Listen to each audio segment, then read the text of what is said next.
Now, kicking the can down the road. Round two of debt ceiling talks aren't going ahead today. President Biden and Kevin McCarthy have the weekend to look forward to get another get-together early next week. But the debate over default is still front and center for many Americans, even as most think it's hugely unlikely and in absolutely no one's interest. Treasury Secretary Janet Yellen has weighed into the issue again in a Bloomberg TV interview. She says the only good outcome is for Congress to raise the ceiling. Yellen, however, hasn't been clear on action the Treasury would take if a deal isn't struck by the much-anticipated X-date. Well, joining us now to make sense of it all is Shai Akabas, Director of Economic Policy at the Bipartisan Policy Center. Good to have you on the show here. So first, talk about this issue of delaying this meeting. We know that President Biden is supposed to be heading to the G7, giving even fewer days when you have the House, the Senate, and Biden all in the same place at the same time. Yeah, we're getting down to the wire here, and it's hard to tell whether today's postponement of the meeting is really any significant indication. My sense is that it didn't make a whole lot of logic for the two sides to come back together 3 days after they had just met, because there wasn't much new to discuss, and they need to continue these conversations at a staff level, which is what's going on this week, and they've now agreed to meet again next week. But we are only a few weeks away from possibly crossing the X date, which is when the government would no longer be able to meet all of its obligations due to the debt limit. We at BPC have projected that that's going to happen sometime between early June and early August in all likelihood. We'll be able to narrow that range as we get closer. It's obviously quite wide, but that doesn't inspire a whole lot of confidence that our leaders are going to be able to reach a deal before then. And certainly we're seeing patterns that markets are starting to get worried. And for people who are wondering about the sort of moving date, we know Treasury Secretary Yellen had estimated June 1st would be that X date. What goes into those calculations that you were looking at in the BPC? It's very complex because what we're dealing with here is the federal government's cash flows, and those are hundreds of billions of dollars that are coming in and out every month, and hundreds of millions of payments coming in and out.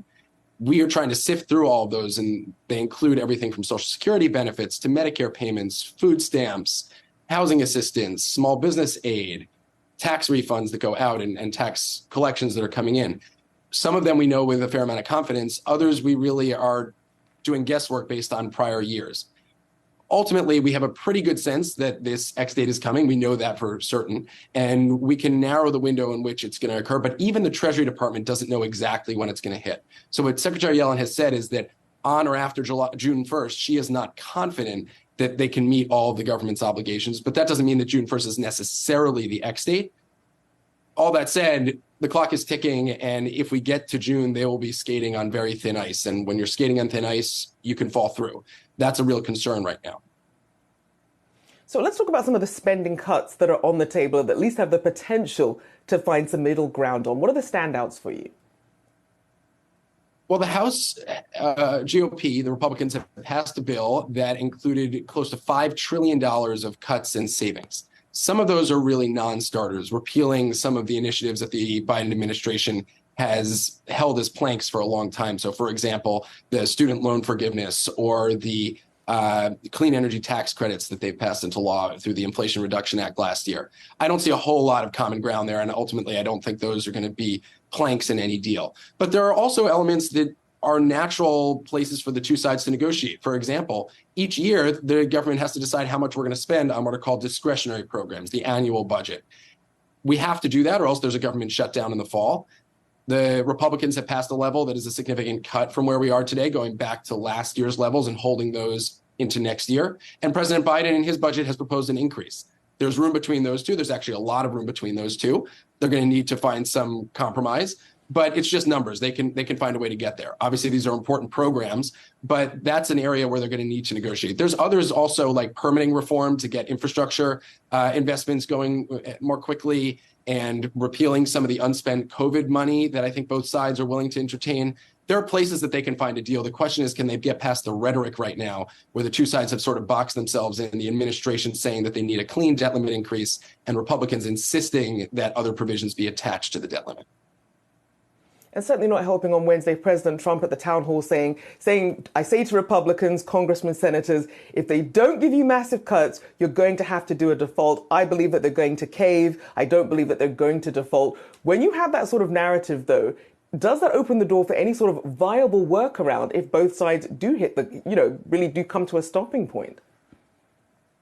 We don't know what a world would look like where the US, the bulwark of the global financial system, is failing to meet all of its obligations. That has never happened before in the modern era. We could see really catastrophic fallout from credit rating agencies downgrading, equity markets dropping, interest rates going up both on US Treasury securities, which means costs for American taxpayers, and on consumer products across the country, mortgages, credit cards, auto loans. And economic contraction could occur where unemployment goes up, businesses and consumers start pulling back. These are all parts of the possible fallout. And we might not be able to see those coming really far in advance. That's a big concern here, is that we can't really wrap our arms around what that picture looks like because it would be such uncharted waters. I think what we can all agree on is we don't want to get to that point, and we should hope policymakers can find some common ground to reach a deal.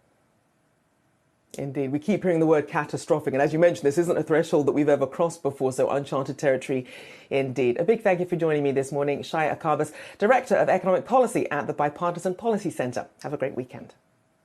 Thanks, Rochelle.